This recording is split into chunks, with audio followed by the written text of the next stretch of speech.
यापैकीच एक म्हणजे हातकणंगले तालुक्यातील हेरले गावचे सुहास कोरेगावे. शेतकरी कुटुंबातील सुहास यांनी महाराष्ट्र लोकसेवा आयोगाच्या परीक्षेमार्फत तब्बल 5 पदांच्या परीक्षेत घवघवीत यश संपादन करून नवं उदाहरण निर्माण केलंय. नुकत्याच झालेल्या परीक्षेत त्यांनी सहाय्यक राज्य कर आयुक्त पदाला गवसणी घातली आहे. आत्मविश्वास आणि जिद्दीच्या बळावर ध्येय प्राप्तीच्या दिशेने वाटचाल सुरू ठेवली तर यशाची वरमाला निश्चितच गळ्यात पडते, हे हातकणंगले तालुक्यातील हेरले गावचे सुहास कोरेगावे यांनी सोदाहरण स्पष्ट केलंय.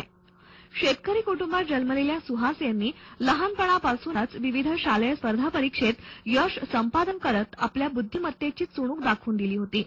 जवाहर नवोदय विद्यालयाची परीक्षा पास होऊन 6वी ते 12वी पर्यंतचं शिक्षण कागलच्या जवाहर नवोदय विद्यालयात पूर्ण केल्यानंतर कराडच्या कॉलेज ऑफ फार्मसीमध्ये त्यांनी पदवी पूर्ण केली.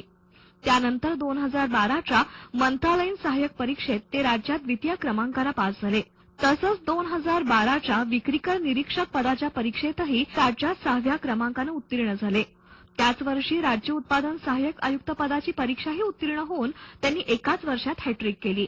त्यानंतर उपमुख्य कार्यकारी अधिकारी पदाची परीक्षाही ते पास झाले आणि नांदेडच्यात गटविकास अधिकारी म्हणून सध्या काम करतायत. या दरम्यान नुकत्याच झालेल्या राज्यसेवा परीक्षेतही सहभागी होऊन त्यांनी सहाय्यक आयुक्त पदापर्यंत झेप घेतली आहे. त्यांच्या पत्नी प्रणोती यांनी 2010 साली पोलीस उपनिरीक्षक पदाची परीक्षा आणि 2013 साली सहाय्यक गटविकास अधिकारी पदाची परीक्षा उत्तीर्ण केली होती. त्याही गटविकास अधिकारी म्हणून कार्यरत आहेत. आपली बुद्धिमत्ता आणि जिद्दीच्या बळावर एक नव्हे दोन नव्हे तर तब्बल 5 पदांची परीक्षा उत्तीर्ण होणाऱ्या सुहास कोरेगावे यांनी स्पर्धा परीक्षेत नवा विक्रम प्रस्थापित केलाय. त्यांच्या यशाबद्दल हेरले आणि परिसरातून त्यांचा अभिनंदन